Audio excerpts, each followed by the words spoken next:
Silver, the most undervalued metal in human history. Gold today is without a doubt more rare than silver. But what about tomorrow? On average today, for every 10 ounces of silver pulled out of the ground, only 1 ounce of gold is mined. However, the majority of silver mined is used for consumption, while the majority of gold mined is nearly all added to global inventory. Yet precious metal investors, as small of a group as they are still investing $7 in GLD for every $1 they invest in SLV. Looking at modern history, silver is destined to be more rare and certainly worth more than gold. In 1950, there were 10 billion ounces of above-ground available silver. By 1980, it shrank to 3.5 billion ounces. And in 2010, it is estimated that above-ground available silver supply is between 500 to 700 million ounces. To put this into perspective, total above-ground available gold in 1950 was 1 billion ounces. And today, it's estimated to be around 7 billion ounces. In 1980, when silver nearly reached $50 per ounce, global population was 2.5 billion people. Global GDP was $10 trillion, and China had the 11th largest economy. Today, global population is near 7 billion people. Global GDP, $60 trillion, and China is now the second largest economy. So the population since 1980 is up 176%. Global GDP is up 500%. Above ground available gold is up 600%. Meanwhile, above ground available silver has plummeted at least by 91%. And the price is still down 46% from its 1980 high of $50 per ounce. To say the opportunity in silver is enormous is an understatement. Looking at the historical silver to gold ratio of 15 to 1, silver is highly undervalued today. It now takes 50 ounces of silver to purchase 1 ounce of gold. Even when ignoring the above ground supply deviation, mined metal production should at the very least bring that number to 10 to 1.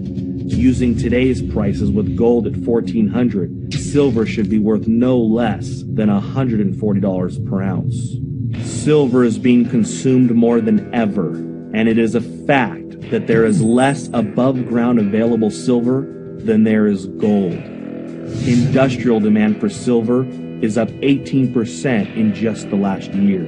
The need for silver is growing by the day. Silver is being consumed and used for bandages, for wound care, batteries, brazing, soldering, Cadillac converters, cell phones, computers, satellites, high-tech weaponry, lasers, digital technology, clothing, electronic circuit boards, ink, solar cells, water purification, wood treatment, antennas, RFID chips, freeway toll transponders, passports, and the list goes on. From 1990 to 2000, nearly 2 billion ounces of above-ground available silver disappeared to consumption. Yet industrial demand for silver was only 35% by the year 2000. Today, it's 54%. And looking at the new uses for silver, the silver production deficit will only widen. China, since 2003, has been growing its solar energy base by almost 100% every year. By 2014, the world will need 130 million ounces of silver just to satisfy 1 year of global solar demand. The world has consumed so much silver in the last 50 years that the last time above ground available inventory was this low was 1300 AD. The deficit of silver production has been met mostly from government stockpiles. The U.S. has dumped nearly 5 billion ounces since World War II into the silver markets. But as of 2010, according to the USGS, government stockpile for silver are listed as none. The supply and demand deficit continues to be ignored by global investors year after year, decade after decade.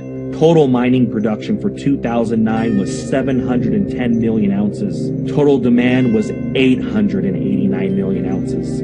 That's a mining production deficit of 179 million ounces to meet demand. With each day comes a new use for silver, and the supply and demand deficit continues to eat away at the above-ground available supply. Silver may be the greatest investment in human history. How often doesn't any generation get the opportunity to invest in a finite resource that will soon be extinct?